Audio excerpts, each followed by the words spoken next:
Hey, Les, that was a pretty tough day for your special teams. Just what can you kind of tell us about all the things that went wrong for you guys in that phase of the game? Well, there was we did not expect the some of the long runs that happened in special teams. I think our guys, well, we lost a number of guys on special teams during the week, and so we put extra time in it, and we really worked on it, and felt like we were in good shape, but obviously not. There were a couple returns that were just unbelievable. How it just it looked like the floodgates had opened, and suddenly everybody that had a ball punted to them was going to score. And but we made adjustments, and I think Coach Wallace did a really good job in handling the loss of our starting punter, the loss of our second team punter, the loss of our snapper, and I mean, you can go on in terms of the guys that are playing positions in special teams, but I think we're a very talented team there. I think our second team punter, while he was still healthy before he was taken out of the game, really had a great day, punting the ball. But we think we'll have Kyle Thompson back, so that would be certainly an advantage. Hey, was there a reason you guys didn't just start like directional punting out of bounds after that first return for a touchdown? I think some of those were directional kicks out of bounds, so that's the problem. So we were looking for out of bounds only, and some of those punts didn't go out of bounds only. Les, you've always been known as kind of a special teams guru. How painful is it for you standing on the sideline seeing mistakes like that unfold?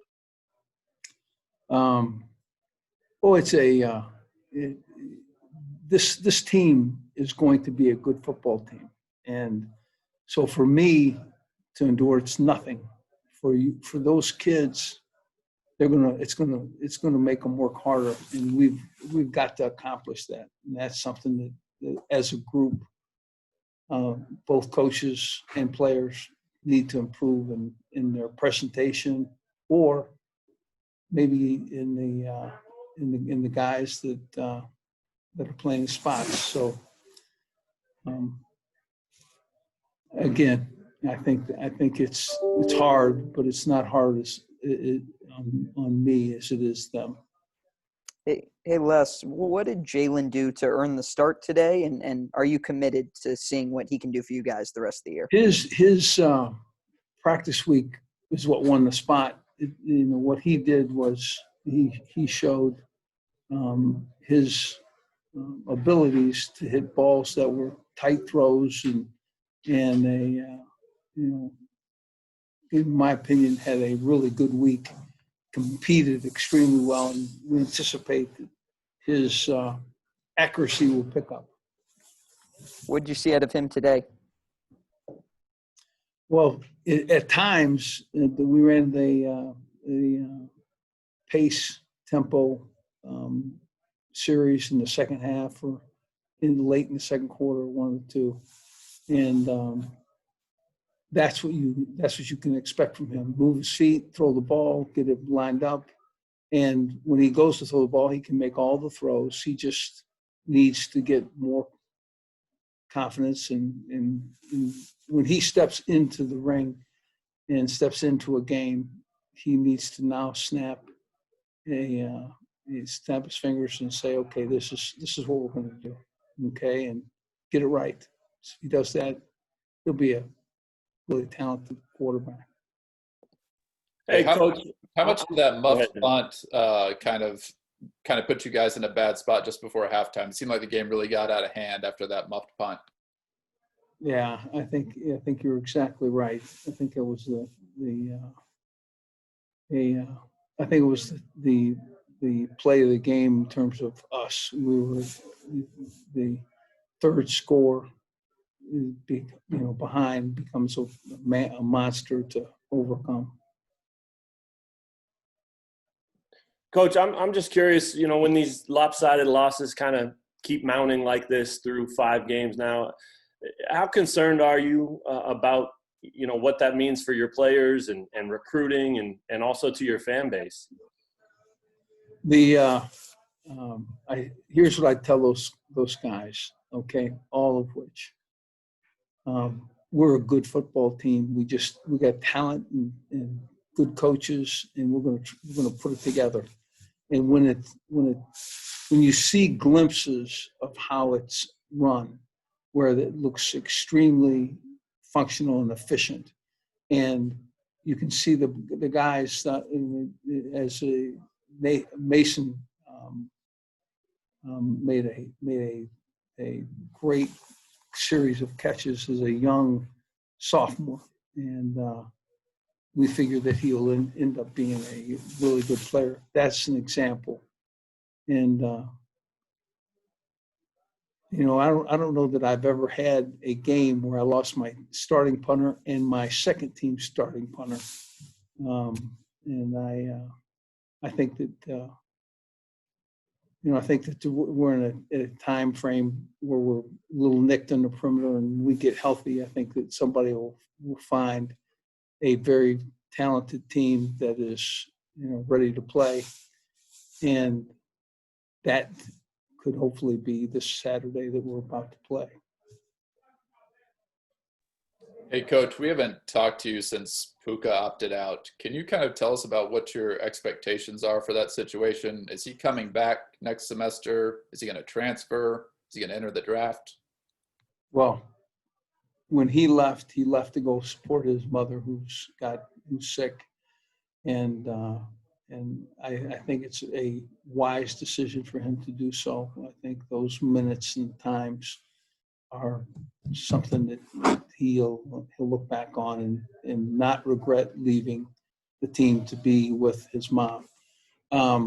What he said is that in January that he's coming back. So it'll be interesting to see. Certainly we'd love to have him. Hey, Les, Stephon Robinson posted on Instagram this week that he had surgery on his lower right leg or ankle. Did that take place this week, and is he out for the rest of the season?